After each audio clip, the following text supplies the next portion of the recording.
Mga kababayan, kamusta po? Si Kamanong po, nagbabalik na naman po muli para po magkomento po sa inyo dito po sa Tambayan Makabayan. Magandang umaga po, tanghali, hapon, gabi. Madaling araw po sa ating lahat. Sana po nasa maayos at nasa mabuti po tayong kalagayan lahat, mga kababayan.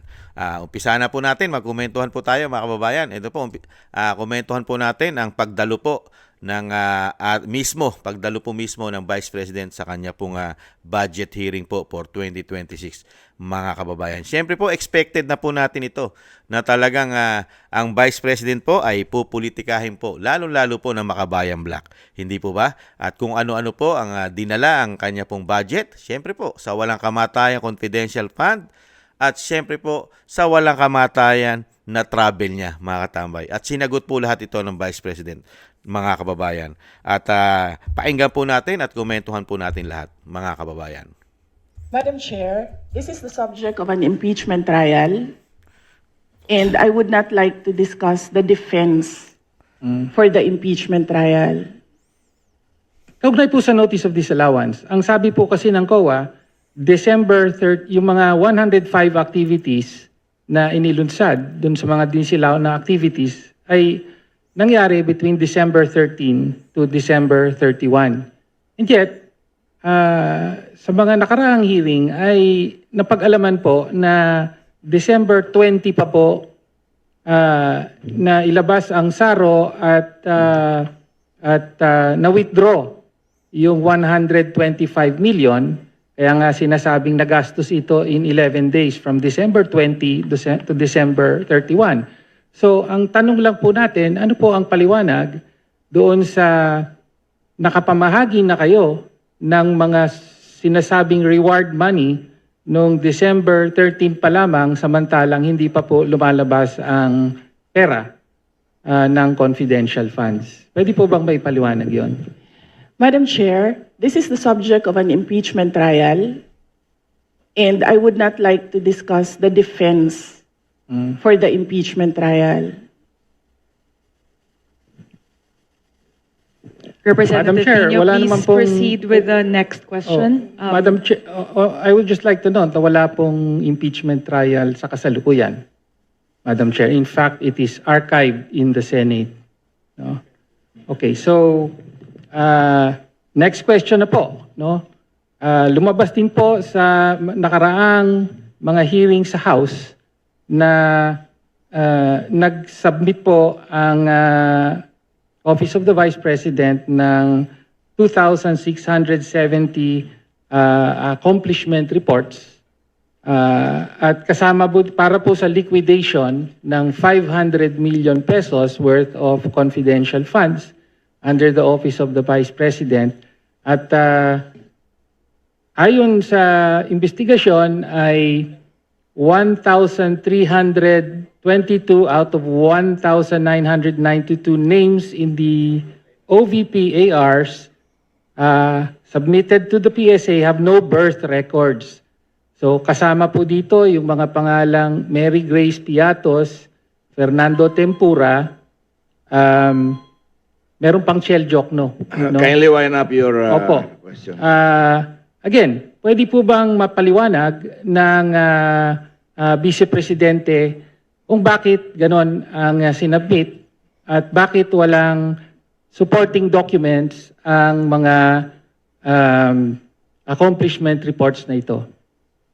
Madam Chair, again, first, if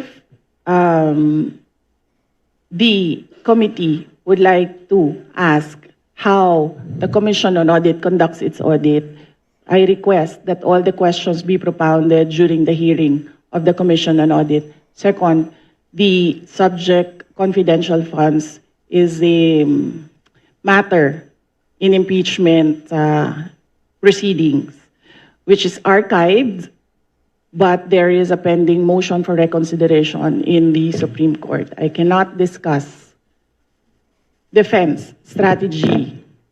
Number 3, I cannot discuss intelligence operations and cannot explain how intelligence operations are done without compromising national security. Yan po, mga tambay. Nakita nyo po, confidential fund nga eh. Tapos ipapahamak mo pati po yung national security po ng ginagawa po ng Office of the Vice President.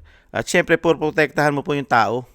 Kaya nga confidential. Gusto po lahat po kunin, pati po ang mga birth record po ng mga ginagamit po diyan po sa mga asset po nila, mga katambay. Lalo-lalo po sa kalaban ng gobyerno, ang makakaliwa. Yan po, grupo po na makabayan po yata yan, mga katambay. At syempre po, dinadala po nilang pilit sa confidential fund na subject po yan ng impeachment. Kahit po yan ay naka-archive, ay yan po ay hindi po nila tatantanan yan. Hindi po nila titigilan yan. Kasi sa susunod na taon, bubuksan na naman nila yan. Hindi po ba? Kaya nga po, dyan mo makikita ang layunin po na talagang sila pong lahat ay magkakasabwat umano. Mga kababayan, talagang nakita po natin ang pagkakaiba. Sa Office of the President, na billion-billion po ang confidential fund, hindi bababa sa 4.5 billion, ni hindi man lang po nila hinanapan ito kahit isang pangalan resibo. Ang 4.5 billion ng Pangulo. Samantalang ang Vice President ay wala na pong hinihinging confidential fund dahil pinupolitika nila. Samantalang ang Pangulo, walang kaalam-alam sa nangyayaring korupsyon sa ating bansa, ay patuloy pong humihingi ng isang damukal na confidential fund, mga kababayan. Ituloy po natin, mga tambay. Meron pa po yan. Marami pa po yan. Talagang grabe po ang ginagawa po nilang pamumulitika dyan.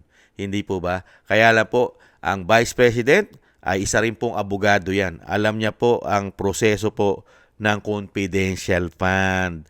Confidential fund. Kung ang Pangulo nga, hindi nila pong mag-isa sa confidential fund dahil confidential fund. 4.5 billion ang sa Pangulo.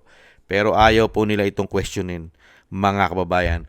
At natapos po ang hearing ng budget ng Office of the President na 27.3 billion ang kanya pong budget para po sa susunod na taon. Pero wala po silang gisa. Hindi nila ginisa kailanman yata ito pong makabayang block na ito. Pakinggan po natin ito pang isang hinihirit pa po nila, mga kababayan. I'd like to take off po sa questioning na ni Representative Tino. Meron po kasing minention na list of destinations na tinake ni Vice President this year under Travel Authority. But we like to take note na in a press conference of the Office of the Vice President, meron pong security and staff na kasama si Vice President. So can we ask po, paano po pinopondohan yung pagpunta, flight and accommodations ng staff and security ng OVP? So we are talking about international travels, as of July 31. So for two travels in Southeast Asia, for the security, it's 474,646.93 pesos. And for the OVP personnel, these are for two trips, 463,733.6 for a total of 938,379.99. For one trip to Australia, for the security, it's 438,383.26. And for the OVP personnel, it's 206,988 for a total of 645,371. For the Middle East and Europe, three trips, the total is for the security is 2,922,869.98. And then for the OVP personnel, that's 1,825,329.47 for a total of 4,748,199.45. For three trips in East Asia, the security budget was 1,141,937, and for the OVP personnel, 0, because they did not join these trips. And the total is 1,141,937. The total for 9 trips for both the security and OVP personnel is 7,473,887.70. Thank you, Madam Vice President. Congresswoman Ko. Mr. Chair, may we request a detailed copy of the report that the Vice President gave in relation po sa spending po ng security and staff for foreign trips abroad. We will request the Office of the Vice President to supply the committee with such record. Thank you, Madam. Yes, sir. Mr. Chair, I'd like to ask another follow-up question. Ilan po yung staff and security na dala po ng Office of the Vice President in these trips na funded po, na of this breakdown ng fund na binigay?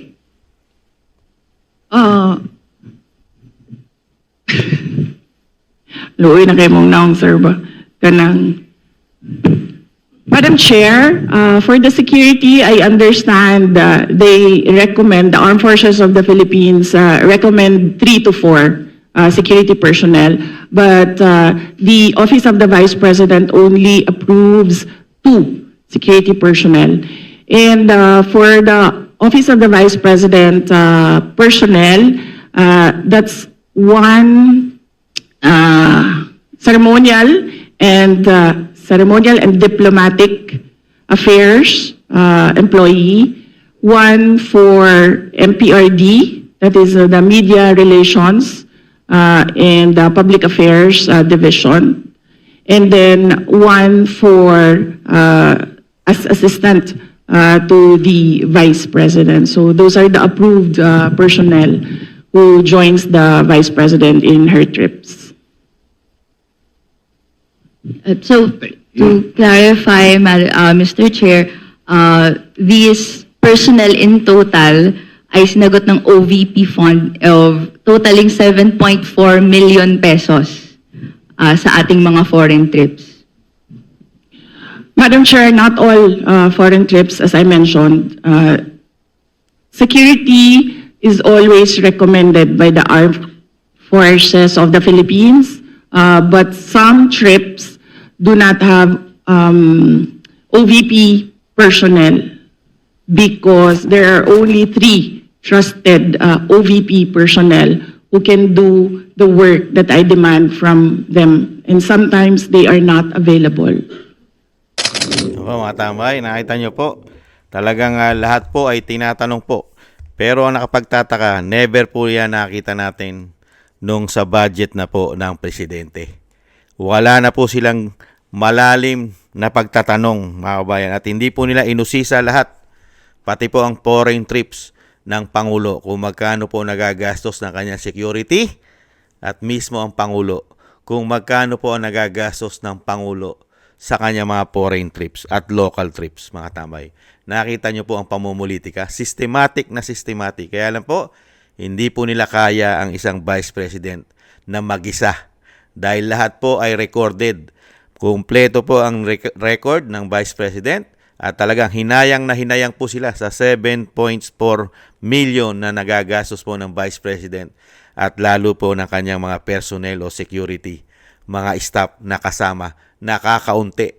Hindi po katulad ng Office of the President, ay buong eroplano po yata na sinasakyan niya ay puro staff at security po yata. At talagang napakalaki po ng travel expenses po. Ang budget po ng Office of the President ay bilyon, mahigit 1 billion po. Pero no question asked po dyan sila. Hindi po nila kailangan ipolitika yan. Lalo-lalo po ang confidential fund ng isang Pangulo na hindi bababa sa 4.5 billion, mga kababayan. Kaya po napakaganda po, mga kababayan, na pag naging presidente po ang Vice President, kung ano po ang ginagawa sa kanya na pagtatanong at talagang panayahingi po ng record, resibo sa kanya, sana po, pag po siya naman na naging presidente, ay gumawa po siya ng batas o sinasabi executive order na lahat po, katulad po ng Kongreso, lahat po ng Kongreso, Senado, at ng House of Representatives ay kailangan pong magbigay na ng kanila pong mga resibo, record, mga kababayan, para po maging patas na po at malaman ng taong bayan ng publiko kung saan din po nila dinadala ang pondo ng bawat Makabayan Black party list, mga representative po ng Kongreso o ng House of Representatives at ng Senador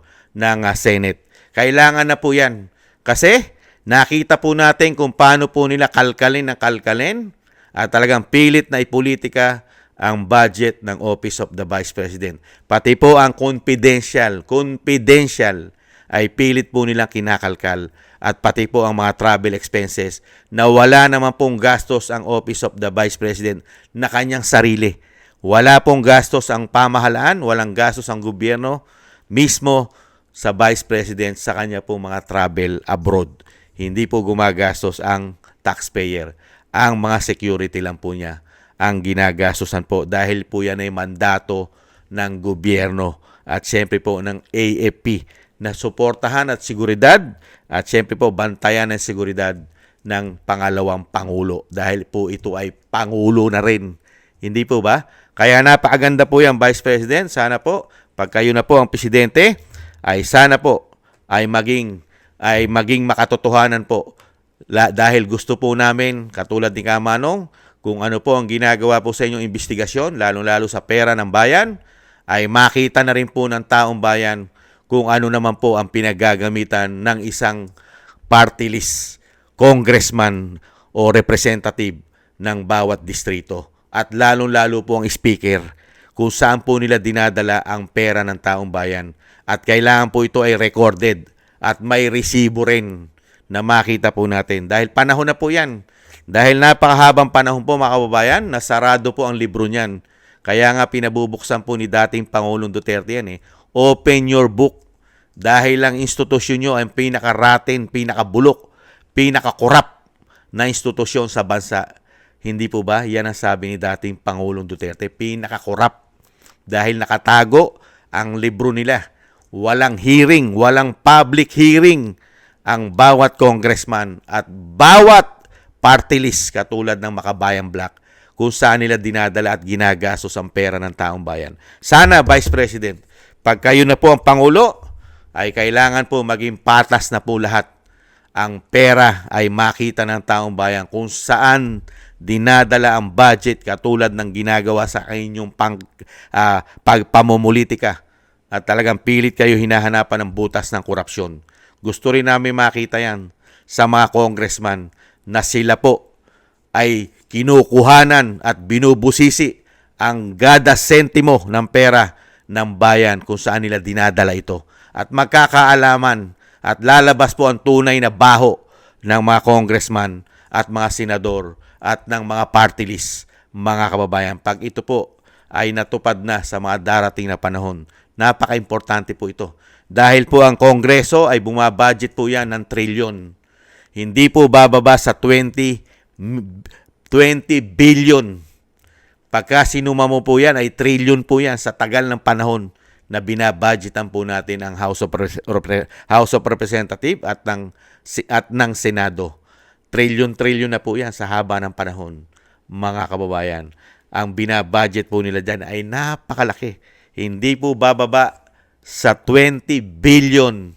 At ganun din po ang Senado, hindi bababa sa 15 billion pataas ang kanila pong nakukuha taon-taon na wala pong public hearing at hindi po natin naririnig ang bawat isa sa kanila na ginagastos nila ang kanilang pondo katulad ng ginagawa nila sa Vice President, mga kababayan. Never naman nilang ginawa sa Pangulo na kalkalin ng kanyang budget, confidential fund at travel fund, mga kababayan. Kaya na po napakaganda ang Vice President po ang pumunta sa kanyang budget hearing. Hindi po ba? Dahil mismo ng Vice President ang sasagot. Kasi kung mga staff lang po niya ang pupunta po dyan, pupolitika po nila yan. Baka nga i-contempt pa nila yan. Umano. Hindi po ba, mga kababayan? Maraming salamat po. At syempre po, umaasa po si Kamanong na pag ang ating Vice President na po ang Pangulo, ay makalkal na din po ang kanilang mga hinahawakang pondo ng bayan kung saan po nila dinadala, mga kababayan. Dinadala po ba ito sa bundok? Binibili ba ito ng mga armas? Pinapakain kaya ito sa mga makakaliwa? Malalaman po lahat yan pagka ang Vice President na po sana ang umupo at tutukan niya po yan. Pera po yan eh. Pera ng taong bayan. Hindi po ba? Maraming salamat po sa nagusto po natin Tambayang Makabayan sa YouTube at TikTok. At ganun din po sa mga subscribers po natin. Maraming salamat po sa inyong lahat. At syempre po sa mga nagbibigay po ng tulong at biyaya, shoutout po sa inyong lahat. Mabuhay po kayo. Thank you po. At sa mga nagsusubscribe, thank you po. Sa patuloy na nagsusubscribe po, maraming salamat. At syempre po sa mga nagko-comment, like, share, and subscribe, maraming salamat din po. At syempre din po sa mga dasal po natin na lagi po natin sinasama sa ating mga dasal na maingatan po ang pamilya Duterte.